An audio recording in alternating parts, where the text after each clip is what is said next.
Hey everybody, Gears here. And what we've got going on here is I was doing a little flexing around. This was attached up here, just like that. I did a little flexing, popped this seal, and that was that. So I need to hot glue a new receiver on here, but the wonderful thing about this vacuum cleaner motor with that impeller in there is that that circle pretty much fits directly on this CD stack circle. It's shocking. So the idea here is that essentially this was a free motor and a free impeller. CD stacks sitting around with an oil cone there. That's pretty much it. Free offhand stuff I had going on. The motor was Makita powered, so I used my normal batteries for it. Even if the seal at this point is loose, if this gets even 50% of the air out or some of it, or it'll be interesting to see the test that I do, and that'll be coming up when I get the silicone. Let me take this apart a little more.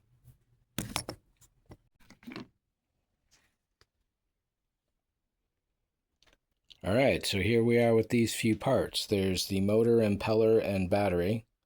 There's the stack itself, and there's the interface piece. The idea here is that a lot of the air will go through those top holes way up there, and while there will be some at these lower holes, these are mostly drains as well, and the bottom too. So this little plug there, which came with the CD stacks,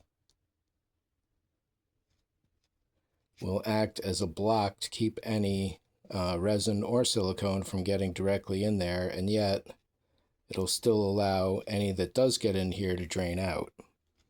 This should also prevent any from going straight into the impeller as well. We'll see.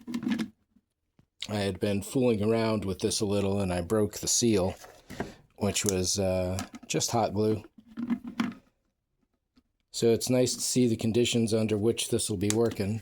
And then the perfect thing about this motor is that that circle right there just happens to be a perfect interface for the CD stacks. So it could not be, well, maybe it could be a little tighter fit. However, holy cow, what a stroke of luck.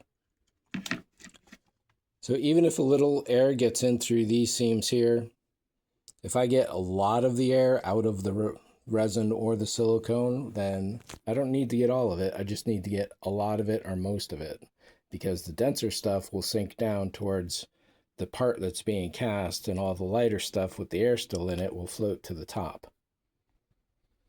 This is a spare bucket. I'm thinking about making some kind of option where I could set this into a larger tub, so if I need to do more of a given material, this is a lot, don't get me wrong, but I got a few pieces coming up that are going to require several of those. So if I mixed it in a larger bin,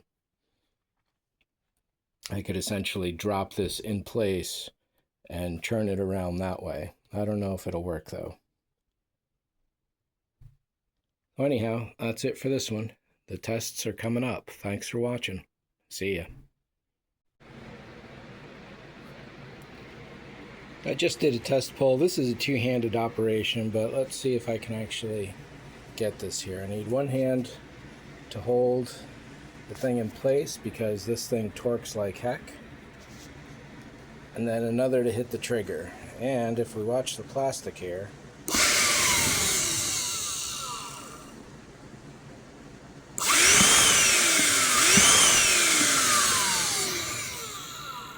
the thing is leak-proof, airtight. Nice. Can't wait to get some rubber in there. Thanks for watching. See ya.